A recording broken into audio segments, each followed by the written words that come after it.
warahmatullahi wabarakatuh.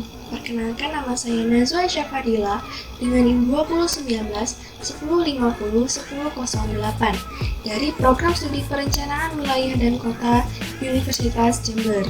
Di sini saya akan menjelaskan tentang tools apa saja yang ada pada aplikasi ArcGIS.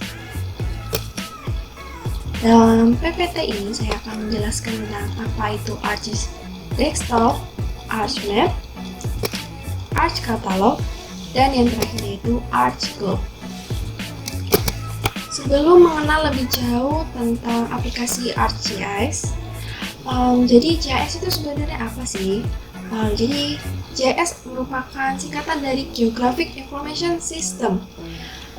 Jadi GIS ini merupakan suatu sistem informasi khusus yang didesain untuk memperoleh, menyimpan, memperbaiki, memanipulasi, menganalisis, dan menampilkan semua bentuk informasi dalam bentuk geografi.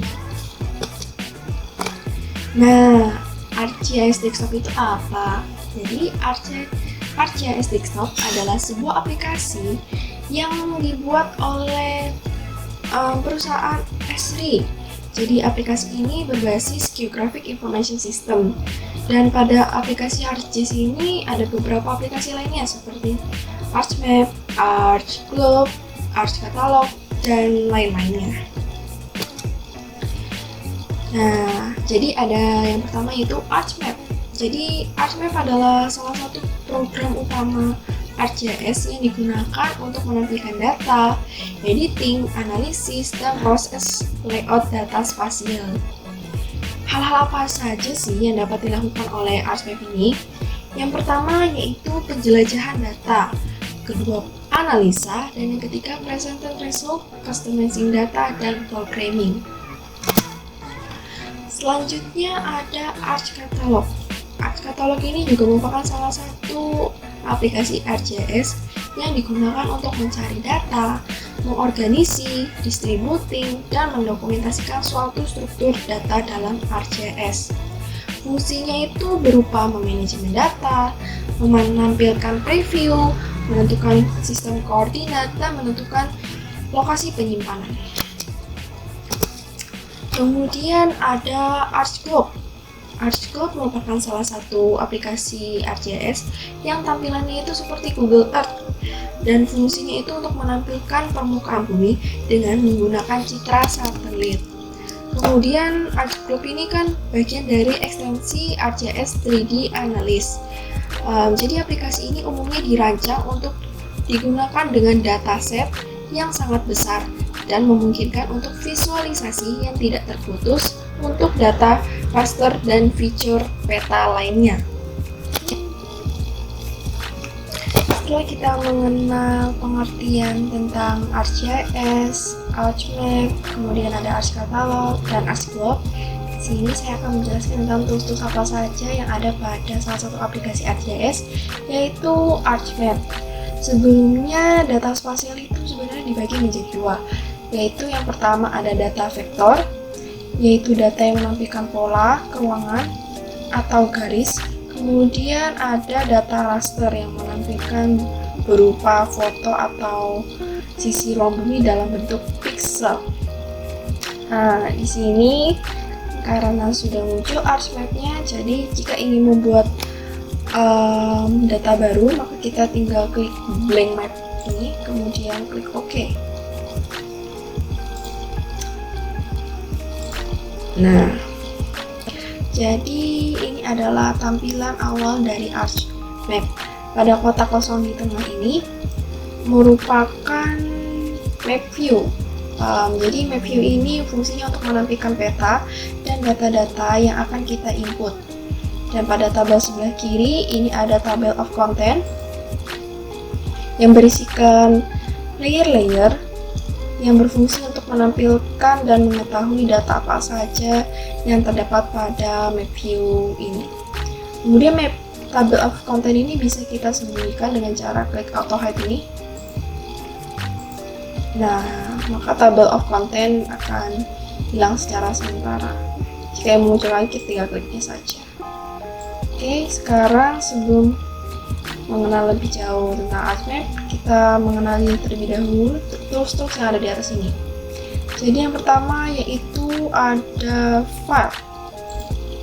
Di file ini ada option new, open untuk membuka aplikasi yang telah kita buat sebelumnya. Kemudian ada save as untuk menyimpan data kita. Kemudian ada save copy, share as. Nah, di share as ini ada map package. Jadi map of package ini berfungsi untuk menyimpan data keseluruhan dengan SHP-nya. Kemudian ada service. Dan ada add data untuk memasukkan data spasial yang kita inginkan. Kemudian ada add basement, ada add data from ArcGIS Online, dan ada add XY data. Nah, add XY data ini adalah tools yang dapat untuk membuka data koordinat yang biasanya dari Excel. Kemudian ada geocoding, add route event, add query layer. Selanjutnya ada sign in, ArcGIS Online, page and print setup. Jika kalian ingin mengubah bentuk atau ukuran dari kertas yang ada di Mapview nanti, kita tinggal klik saja page and print setup ini. Kemudian ada page review dan lain-lainnya. Setelah kita berpindah ke file, setelah itu kita pindah ke view. Di view ini ada data view, layout view. Nah, di layout view ini biasanya akan muncul seperti ini. Nah, jadi sudah ada lembaran di map of view kita. Jika kita ingin mengubah kertas atau ukuran dari map of view kita ini, kita tinggal klik kembali ke file, kemudian page and print setup. Di sini ada size-nya. Kebetulan saya memilih ukuran A4, kemudian saya ingin bentuk landscape, jadi akan pilih landscape. Klik OK, maka kertas akan berbentuk landscape. Ini tinggal kita kecilkan saja. Nah, kemudian di view ini ada selain layout view, ada grabs, kemudian report, scroll bar, status bar, dan yang lain-lain. Dan pada data frame properties ini juga kita klik, akan muncul seperti ini. Nah, di sini kita dapat mengubah warna background, ada frame dan ada grids. Jika ingin mengubah warna background dari tampilan kertas, kita bisa mengubahnya di frame, yaitu dengan cara klik background, kemudian pilih apa yang ingin, warna yang inginkan. Oke, setelah itu, setelah di view, kemudian ada insert. Di insert ini ada data frame, title, text, dynamic text, dan lain-lain. Jika kita ingin memberi judul, maka kita harus mengklik title ini. Kemudian di sebelahnya ada geoprocessing. Processing ada customize, windows, dan help. Nah, sekarang kita akan mempraktekkan dengan cara memasukkan data. Nah, dengan cara ini, klik add data, kemudian masukkan data yang akan kalian input. Di sini saya akan coba masukkan data administrasi kecapatannya. Kebetulan saya mengambil administrasi kecamatan dari Kota Banjarmasin. Nah, ini tampilannya seperti ini. Nah, sebenarnya pada data spasial ini kita juga bisa melihat nama-nama kecamatan apa saja yang ada pada peta ini. Dengan cara kita klik tabel of content, kemudian klik kanan administrasi kecamatan ini. Nah, di sini ada tulisan Open Attribute Table. Nah, maka di sini akan menunjukkan semua nama kecamatan yang ada di peta kita. Nah, kita praktekkan apa yang sudah dijelaskan ya tadi ya. Jika kita ingin mengubah background, maka kita klik view, kemudian data frame properties. Nah, di sini ada tulisan background. Kita klik. Misal kita mau warna light blue. Oke. Dan kita klik oke. Nah, maka backgroundnya ini akan berubah menjadi warna biru. Kemudian jika kita ingin memberikan nama pada peta ini, tinggal kita klik title. Kita ketik peta Banjarmasin. Klik oke. Maka tulisan judul akan muncul. Kita juga bisa memindahkan tulisan ini. Saya akan meletakkannya di sini. Nah, jika kalian ingin mengubah ukuran atau bentuk font dari judul ini, kita bisa klik kanan. Klik kanan. Cari tulisan properties paling bawah. Nah, kemudian cari change symbol. Nah, di sini terlihat ya, ada jenis tulisannya, mau apa saja, mau Arial, mau Alura, dan lain-lain. Misalnya kita pencet Arial aja ya, dan ukurannya kita mau jadi 2 deh. Terus warna ini mau kita ubah jadi warna misal warna biru ya, biar sama kayak backgroundnya. Kemudian kita klik OK. Nah, warnanya, petanya, warna judulnya udah berubah ya. Nah, itu. Nah, setelah itu kita lanjut ke customize. Ada customize. Nah, di customize ini ada tools bar atau tools yang akan kita butuhkan. Di sini sangat banyak tools bar dari aplikasi ini. Semisal kita ingin tools efek, maka tinggal klik efek, maka muncul, dan ini dapat kita pindah-pindah sesuka hati kita. Dan kalau ingin menambahkannya, kita tinggal klik kanan pada ini ya, klik kanan. Nah, di sini kemudian muncul lagi toolsnya, kemudian kita klik draw. Nah, maka akan muncul kembali tools yang baru. Kemudian di Windows ini juga ada table of content ya. Selain sebelah kiri, di sini juga ada table of content. Kemudian ada katalog, search, image analysis. Nah, segitu dulu ya penjelasan mengenai ArchMap. Kemudian kita akan lanjut penjelasan dari Arch Catalog. Nah, aplikasi selanjutnya yang akan saya jelaskan yaitu Arch Catalog.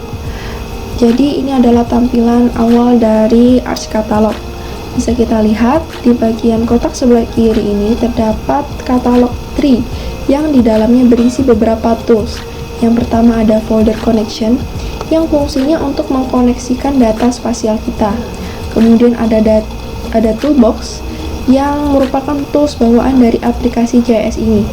Kemudian ada database server, database connection, JS server, my hosted service, dan ready to use service.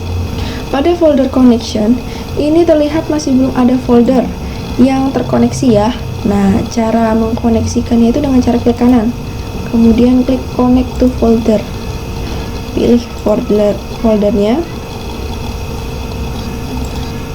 Nah, ini folder yang saya pilih yaitu Kota Banjarmasin. Nah, maka akan muncul data spasial kita. Di sini pada layer Arch Catalog ini terdapat 3 opsi, yaitu contents, preview, dan description. Di preview ini isi dari data spasial kita. Misal kita klik administrasi kecamatan ya, kita preview. Nah, maka akan muncul peta dari batas-batas kecamatan yang ada di Kota Banjarmasin. Di preview ini pada bagian bawah ini juga terdapat 2 opsi. Kita dapat melihatnya dalam bentuk tabel dan geografi. Jika kita ingin melihatnya dalam bentuk tabel, maka akan seperti ini. Nah, jadi ini adalah keseluruhan nama dari kecamatan yang ada di Kota Banjarmasin dalam bentuk tabel ya.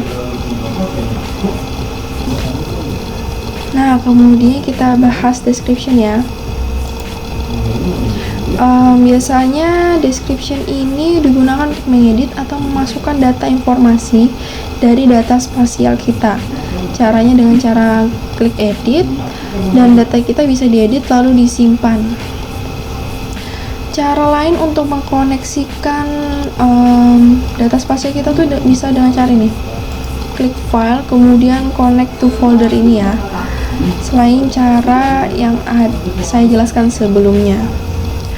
Oh ya, dan pada Arch Catalog ini, apabila kita telah mengkoneksikan folder kita secara otomatis, folder kita tersebut akan terkoneksikan juga pada aplikasi GIS lainnya. Kemudian di aplikasi Arch Catalog ini juga memiliki tools yang hampir sama dengan ArchMap. Ini kita lihat ada file, ada edit, ada view, go, geoprocessing, customize, Windows, dan help. Selanjutnya, di sini saya akan menjelaskan tentang ArchGlobe. Nah, aplikasi yang terakhir yang akan saya jelaskan yaitu ArchGlobe. Nah, itu tampilannya sama seperti ArchMap ya. Jadi kita klik OK, maka akan muncul permukaan bumi ini. Jadi kita bisa geser-geser seperti yang dijelaskan sebelumnya, bahwa ArchGlobe ini berfungsi untuk menampilkan peta dunia atau memiliki fungsi yang sama dengan Google Earth. Ini adalah tampilan dari ArchGlobe berupa tampilan bola dunia. Jadi dengan menggunakan ArchGlobe ini kita juga bisa menampilkan peta dunia. Kita bisa geser-geser. Jadi ini menampilkan seluruh peta dunia. Pada umumnya aplikasi ini dirancang untuk digunakan untuk dataset yang sangat besar dan memungkinkan untuk visualisasi yang tidak terputus untuk data raster dan fitur peta lainnya. Jadi itu saja penjelasan dari saya. Terima kasih telah menonton dan mohon maaf jika terdapat kata dan kesalahan pengucapan. Mohon maaf dan terima kasih. Sekian dari saya. Wassalamualaikum warahmatullahi wabarakatuh.